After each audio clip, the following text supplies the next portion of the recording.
ይህች ልጅ ራሷን በጣም ከፍ አድርጋ ትገምታለች። በታላቅ የ29 ጫማ ሊንከን መኪና እየተሳፈረች ወደ ትምህርት ቤት ትመጣለች። መኪናው ቀስ እያለ ወደ ግቢው ሲገባ ተማሪዎቹ በሙሉ በመቀኝነት ስሜት ይመለከቱት ነበር። በሄደበት ቦታ ሁሉ የሰዎችን ቀልብ ይስብ ነበር። ተማሪዎችም ይህች የማን ባለጸጋ ልጅ ልትሆን ትችላለች እያሉ በሹክሹክታ ማውራት ጀመሩ።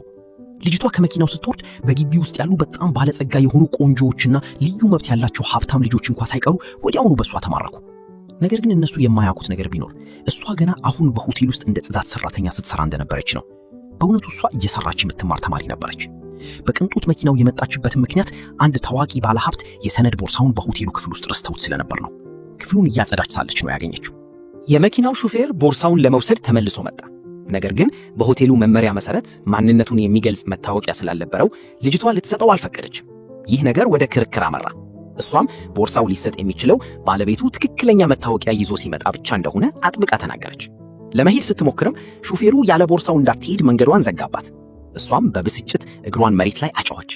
ባለሀብቱ ይህንን ሁኔታ ሁሉ በቅርብ ሆኖ ይታዘብ ነበር። ወደ እሷ ቀርቦ መጀመሪያ ይቅርታ ጠየቃት። በመቀጠልም የሰነድ ቦርሳው ለሱ በጣም አስፈላጊ እንደሆነ አስረዳት። እሷ ግን መታወቂያ እንደሚያስፈልግ በሐሳቧ ላይ ጸናች። እሱም ማንነቱን የሚገልጽ መታወቂያውን አወጣ። ካረጋገጠች በኋላ ቦርሳውን ወደ ሹፌሩ ወረወረችውና ከመንገዷ ዘወር እንዲሉ ጠየቀቻቸው።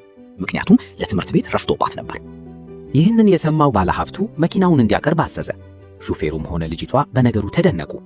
ልትሄድ ስትል አስቆማትና ወደ ትምህርት ቤት ሊያደርሳት እንደሚፈልግ ነገራት። ልብስ ቀይራ ከወረደች በኋላ ያ ታላቅ የቅንጦት መኪና አስደመማት። ሹፌሩም ወደ እሷ ቀርቦ የመኪናውን በር ከፈተላት። ምቹ በሆነው ወንበር ላይ ተቀምጣ የሚታየውን የተፈጥሮ ውበት እያደነቀች ስትጓዝ ደስታዋ ግልጽ ሆኖ ይታይ ነበር። ከዚህ በፊት የነበራት የመቆጠብ ባህሪ ሁሉ ጠፋ። መኪናው በክፍል ጓደኞቿ እይታ ስር ወደ ግቢው ገባ። በዚህ ጊዜ እሷ ምቾት ማጣት ጀመረች። ሹፌሩን ነገሩን ምስጢራዊ እንዲያደርገውና ሰው በማያየው ገለልተኛ ቦታ እንዲያወርዳት ለመነችው። እሱ ግን ጥያቄዋን ችላ በማለት መኪናውን በጣም ሰው በሚበዛበት ቦታ ላይ አቆመው። አልፎ ተርፎም በሩን በቲያትራዊ መንገድ ከፈተላት። ይህም ሁሉም ሰው እሷ በጣም ባለጸጋ እንደሆነች እንዲያምን አደረገው። ባልተጠበቀ ሁኔታ የቅንጦት መኪና እየነዳች ትምህርት ቤት መምጣቷ በሀብታም ቤተሰብ ውስጥ ያደገውንና ባለጸጋው ልጅ ተብሎ የሚታወቀውን የጃክን ትኩረት ወዲያውኑ ይስባል።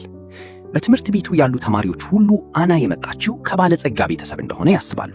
እንዲያውም በትምህርት ቤቱ ታዋቂና ተወዳጅ የሆነችው ሉሲ በቅናት ተሞልታ በአካሂዷ ላይ ልዩ የትዕቢትና የማቅማማት ስሜት እያሳየች ይህች እንግዳ ልጅ ማን እንደሆነች ለማወቅ ትሞክራለች።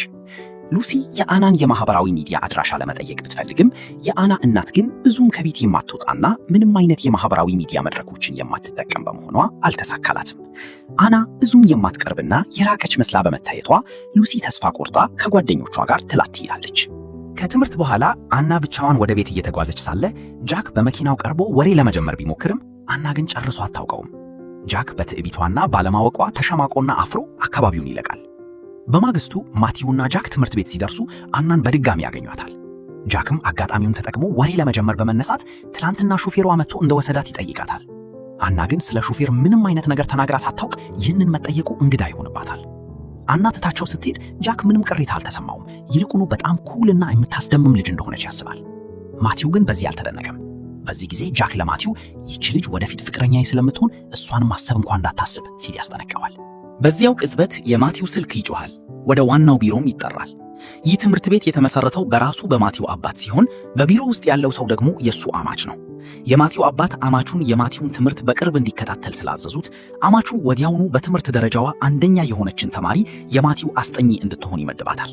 አማቹ ተናግሮ ሳይጨርስ አስጠኚዋ ወደ ክፍሉ ትገባለች።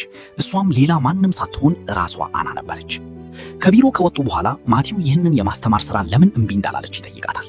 አናም በንዴት እየመለሰች ታዲያ አንተ ራስን ለምን እምቢ አትላም? ያን ያህል አቅሙ ካለ ሄደህ እምቢ በል ትለዋለች። ማቲው አና ሁል ጊዜ እሱን ስታየው ፊቷ እንደሚቀያየርና እንደሚበሳጭ ሲያማርር አናም ይህ እኮ የሚያበሳጩ ወንዶችን ስመለከት የማሳየው ፊቴ ነው ስትል ትመልስለታለች። በዚህ ጊዜ ማቲው የሆነ ነገር ትዝ ይለዋል። ቀደም ሲል በአንድ ሆቴል ውስጥ እንዳያት ያስባል። እንደ እውነቱ ከሆነ ግን አና ከዚያ በፊት በሆቴል ውስጥ አግኝታው የነበረ ቢሆንም ማቲው ግን በዚያን ጊዜ ወደ እሷ ዞር ብሎ እንኳ አይቷት አያውቅም ነበር። በመቀጠልም ወደ ጥናት ክፍሉ ያመራሉ። ማቲው መልከ መልካምና ሀብታም ቢሆንም ያን ያህል ብልህና ጎበዝ ተማሪ መስሎ አይታይም። ነገር ግን ሁልጊዜ የተለየ ስታይልና ውበት ስላለው የትምህርቱ ደካማነት ብዙም የሚያሳስበው አይመስልም። ልክ በጥናቱ ላይ ሳሉ ጃክ ወደ ክፍሉ ይመጣል። ማቲው ከአና ጋር በጣም ተቀራርቦ ሲያጠና ሲመለከት በመካከላቸው ከመጠን ያለፈ የጓደኝነት ስሜት እንዳለ ያስባል። ነገር ግን አና ማቲውን እያጠናችሁ እንደሆነ ስታስረዳው ጃክም ነገሩ እንዲህ ከሆነማ እናንተኑ ብቻችሁን ልተዋችሁ በማለት ክፍሉን ጥሎ ይወጣል።